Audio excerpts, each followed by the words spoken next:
CP சக்கரவர்த்தி, ரஜினிகாந்த், கமலஹாசன், அனிருத் மாசு பண்ண போகிறாங்க. 1000 கோடி அடிக்க போகிறாங்க. நமக்கு ஒரு பயங்கரமான ஒரு ட்ரீட்டாக இருக்க போகுது. அந்த மாதிரி ஒரு கதை தான் இது. அதனால தான் 2 பேருமே ஓகே சொன்னாங்க. எந்த படத்தில் கண்டிப்பாக 1000 கோடி நான் ஏன் தொடர்ந்து சொல்லணும்னா பார்த்தீங்கன்னா, அரவிந்த் சாமி கிட்டே பேசுகிறாங்க, வடிவேல் கிட்டே பேசுகிறாங்க. இந்த மாதிரி முக்கியமான சூப்பரான எல்லா நடிகர்கிட்டையுமே பேசுகிறாங்க. அதனால தான் இந்த படம் 1000 கோடின்னு. நம்ம இன்னும் முக்கியமாக சொல்லப்போனால் இந்த படத்தில் பார்த்தீங்கன்னா அனிருத் மியூசிக் பண்ணுறாரு. 2வது சிபி சக்கரவர்த்தி சாதாரண ஆளுங்க. முதல் படத்துலேயே 100 கோடி தொட்டவர். சிவகார்த்திகேயனுக்கு வந்து ஒரு பயங்கரமான ஹிட்டு கொடுத்தவர். ஒரு மாஸ் ஹீரோவாக கொண்டு வந்தவர் அந்த படத்தில். இப்போ கூலி படத்தில் அமெரிக்கான் வந்த மாதிரிலாம் கமலஹாசன் இதில் வரமாட்டார். அவர் நாய் பிடிச்சிட்டு வருவார் இல்லையா, நாய் பிடிச்சிட்டு வாக்கிங் போவார். அந்த மாதிரிலாம் இதில் வந்து கமலஹாசன் வரமாட்டார். இதில் வேறு மாதிரி கமலஹாசனை நீங்கள் பார்ப்பீங்க.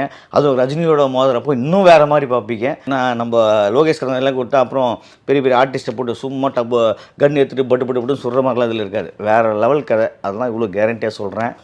இதே 2027 பொங்கலுக்கு இந்த படம் ரிலீஸ் ஆகுது உறுதி.